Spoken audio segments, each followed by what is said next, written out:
Hello, welcome to my channel. This is Northstar. I hope you're well. I've been taking care of each other and being kind to yourselves. If you haven't checked it out already, my YouTube channel page has all the previous videos from this Hearthstone Let's Play series and my previous one.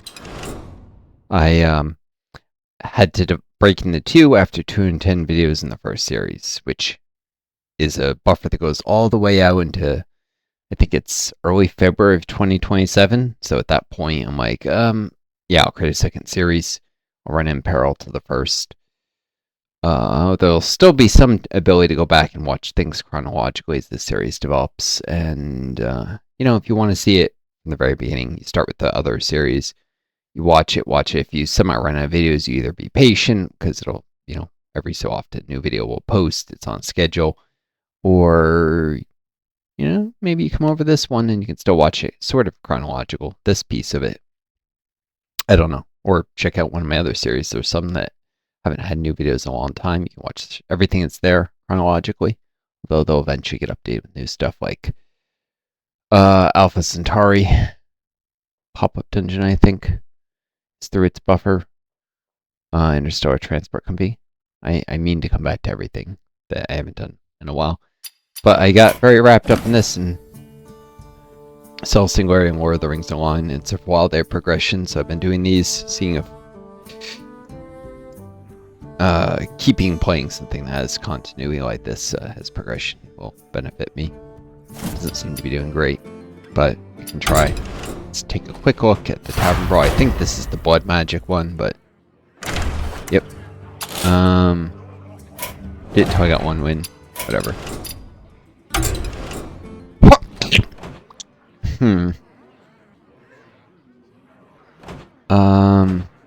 I've been working on. Back from your travels, friend. Finally agreed to me. Been working on these decks. They're still not where I'd like them to be. Very, very tired with my long COVID, and yet also a little over caffeinated. I had to eat something to settle my stomach and my heart a little. Had some cheese. It's way too expensive though. Cheese. All food is these days. Reminds me of people like talking about the price of groceries, and there was this YouTube video about Mandani and city-owned grocery stores, and it was starting off with the criticism. It's like, oh, do you want the government deciding what you need? It's like, the government already decides what you eat. The government decides what's legal to sell with food safety regulations, and regulations on how things are produced. And let's not pretend the government is completely neutral to the economy. This idea that in any capitalist country ever, the government just doesn't get involved. It's all the free market decides. That's nonsense. The government always gets involved. If nothing else, it breaks up monopolies, which, if you leave capitalism alone, naturally tend to form. When companies get too big, which does affect in some ways what type of things are produced. So a lot of indirect influence. And in terms of direct influence, sure, the government's not deciding. Instead, some rich person who just happens to have the money to own a grocery store chain is deciding what you get. Of course, he doesn't really decide, usually, the owner, if it's a privately owned company, or the shareholders, if it's public owned. Instead, they rely on managers and executives, middle management, store managers, all that, to actually make decisions. They just go with what makes the most profit under capitalism. If it's city owned, they just go with probably it's up to the city to decide the standards of what criteria the managers expect to manage for. Selling the things that move the most items, having some sort of criteria of how healthy foods are, just focusing on having the lowest cost items, more variety, less variety. It gives people a democratic say, instead of it just being the profit motive, which it doesn't necessarily maximize human welfare. It only maximizes money in the pocket of ultimately investors, the people in most of the capital, which are mostly a group of people with millions of dollars who own lots of stocks and bonds across the economy, and they're not directly involved in the management of stuff. They just want returns, and so it's up to the executives to just run companies, and in exchange for collecting an excessive portion of the value the company produces, more than the executive themselves contributes to the valuation of the company, because their job is not just to help things run smoother, it's to also keep down on the workers and pay them less than the value they produce, and siphon off as much as possible by overcharging customers and underpaying workers to the stockholders. That's capitalism. Capitalism is not free market. There's such thing as market socialism. Capitalism is somebody owns something privately, like they're either privately, like they themselves own a factory or a grocery store, whatever, or shareholders do. In fact, usually it's defined as shareholders, as people who don't do any of the work, because someone who privately owns a store may also do management work and yet collect money. The epitome of capitalism is the guy who owns stocks and bonds, does no work, and just walks to the mailbox and collects a paycheck. A check. It's essentially a paycheck. That's the epitome of what it is about. And that person will indirectly decide what you can eat, where you can live, what clothes you can wear, what car you can drive, because he will own stocks and bonds, companies that make all of these things. And the decisions to be made in order to maximize his dividend check, not your well-being. Anyways, shambling zombie tank. Taunt. Battlecry. Spend 5 corpses to summon a yeah, that's not very good because it's way too many corpses to summon a copy.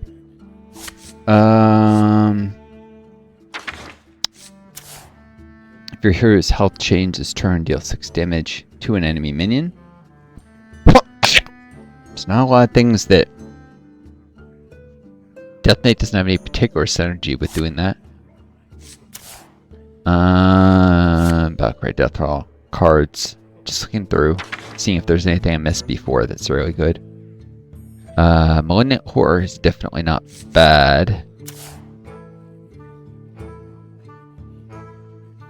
At the end of your turn, spend 4 corpses to summon a copy of this min, but the problem is, so it keeps replicating. The problem is, of course, that it really drains corpse economy. It's hard to have enough to keep powering this, but it can be a problem for enemies. Still, it's like the stats a little better than a 2 cost. Do 2 corpses per mana, as opposed to, well, something like this, which is 1 corpse into a 2/2. 2/2 is very good stats for 2/2 with rush is very, very good for 1 mana. And that's 1 corpse, not 2. So yeah, the corpse trade-off ratio of this is not great. Although it can be a real problem. Ghoul's Night. Well, this essentially deals 5 damage and gives you 5 corpses. If I'm short on corpses, I might want to consider Ghoul's Night. If there's something that's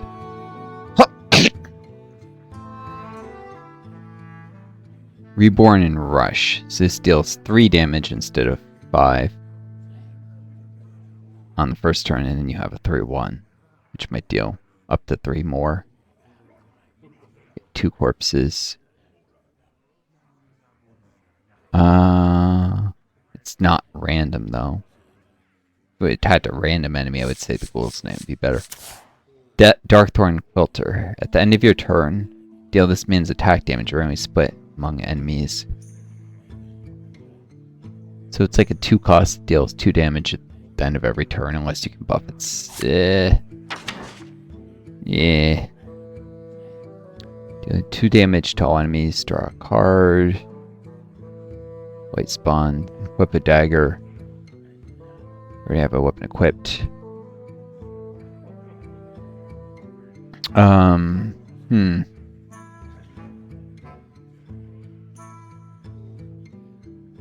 It's not terrible. I considered running this instead of Frostmourne, because Frostmourne comes in play pretty late.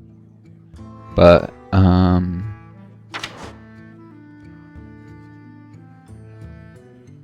got a Stitch Giant in this deck. Mirror Manipulator. Gnome Muncher. It's got Lifesteal. That's why people like it so much. I'm forgetting. that.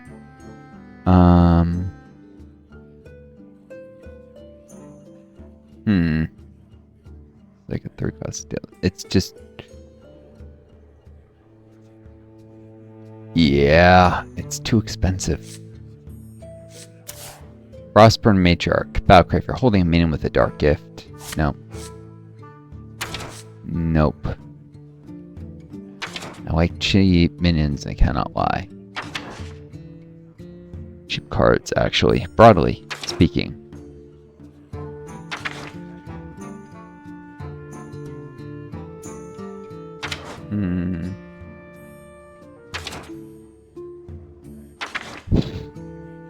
But yeah, so cheese is too expensive. Everything's too expensive. And yeah, food stamps because I'm disabled on COVID. I can't work.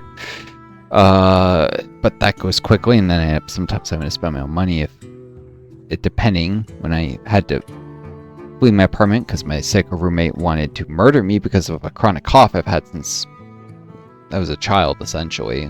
Kind of stopped for a while, and I came back when I was 20. So I've had it pretty much my life. And because he didn't like the sound of the cough, he decided he wanted to kill me, started threatening to kill me, and then being more and more persistent as if I could just stop it just because I wanted to, because I was afraid of him. Anyways, I left my apartment because of this psychopath.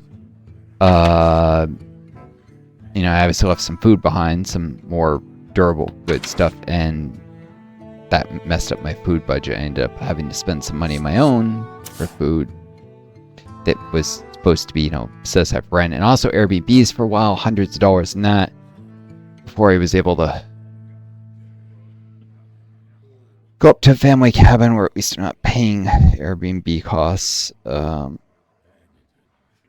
Trying to wait this guy until the landlord hopefully gets rid of him, but the landlord's is vacillating. He's a greedy. I'm sure he's resisting on some level, getting rid of the guy. Like, oh, it'll be so hard to get rid of him. He can overstay if he wants because it's so hard to evict someone. It's like, no, it's really not that hard. It really isn't. You give the guy a month advance notice, or more if you want. The earlier the better, but at least a month advance notice that you're not renewing his lease because his lease is ending at the normal time. You just don't renew, and if he tries to overstay, you file eviction thing. And it may take a while, but like the law protects those with property, such as landlord. It doesn't protect the people who need protection often. But in this case, that would protect me if he got rid of him. He just doesn't want to lose. He thinks he can keep, I think, having me pay rent while I'm not even there. This guy pay rent while he's there. Me, of course, paying utilities for an apartment I can't even stay in. Greedy landlord. Baby boom, bad is good, down with the government. That's the wild pyromancer. He's undead. Right.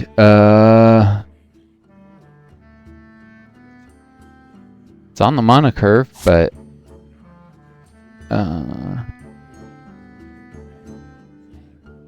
course, let the enemy have a lot of bumbling bellhop. If you're holding a spell cost 5 or more, I have a few 5 cost Bygone Epos, Army of the Undead. Okay, I have 2. So I'm gonna copy 3/3 with taunt. That sometimes is better than the curve.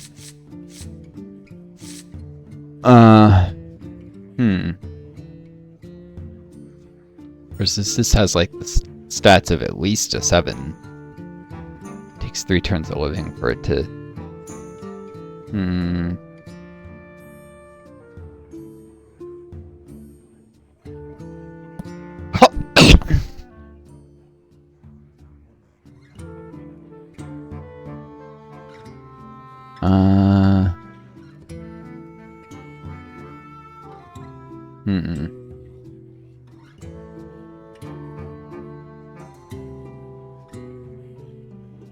You played a quest.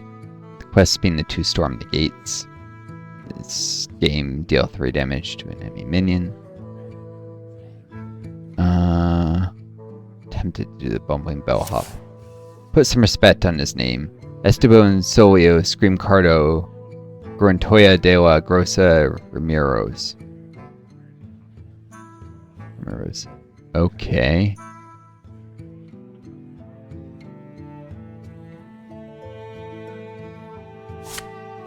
It's an undead bellhop from Perils in Paradise.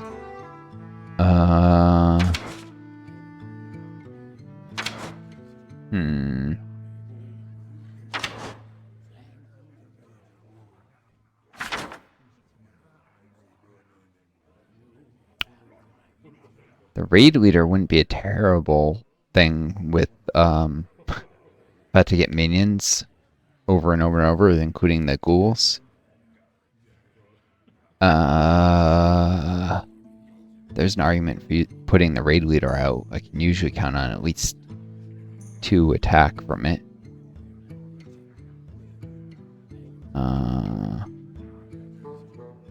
It's less situational than the questing assistant. Sometimes it's still 3 damage. This will consistently allow me to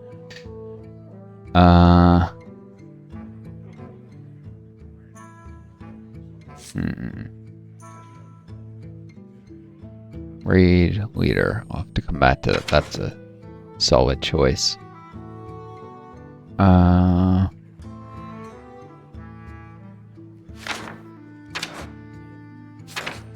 Or instead of a 2-3, I could do the single on buddy 2-4 and just have 2 ghouls instead of 1. Get corpses faster. It's only 1 extra attack to turn it plays, but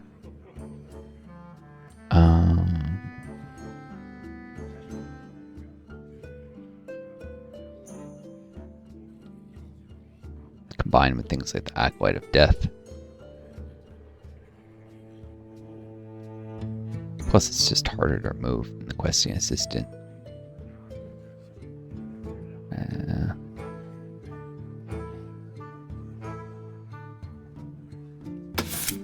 This deck is always a little tight on corpses. Let's try the single on buddy. I might regret this.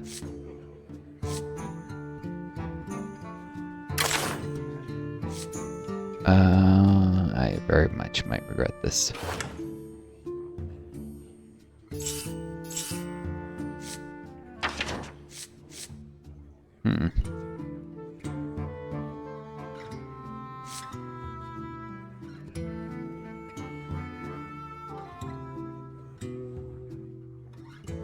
A single on buddy for the undead, or something like that.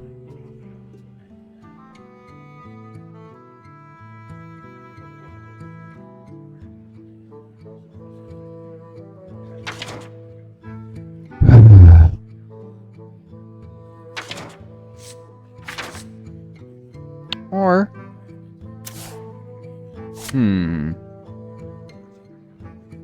nah, this takes too long to pay for itself. This Nexus Prince. There are a number of spells in this deck. Yeah, let's stick with Nexus Prince Shuffler. Alright. Minor edit.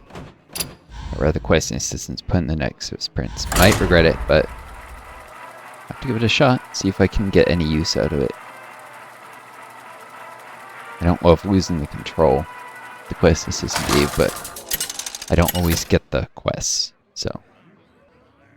And I'm in trouble if I don't with that. Versus Liadrin!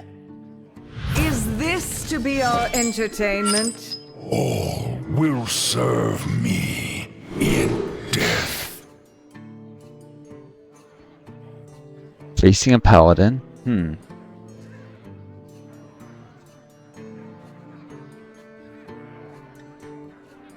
Discovering Undead reduces its cost by 2. And Gigantify, so I have to get an 8/8 copy. Your win, I concede. Really? Okay.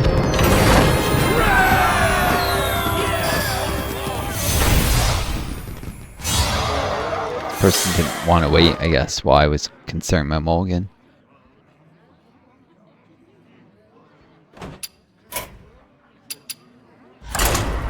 Alright, let's give this another shot. Assuming it wasn't like they hacked, saw my deck and saw it would pipe roll against theirs, but I doubt it.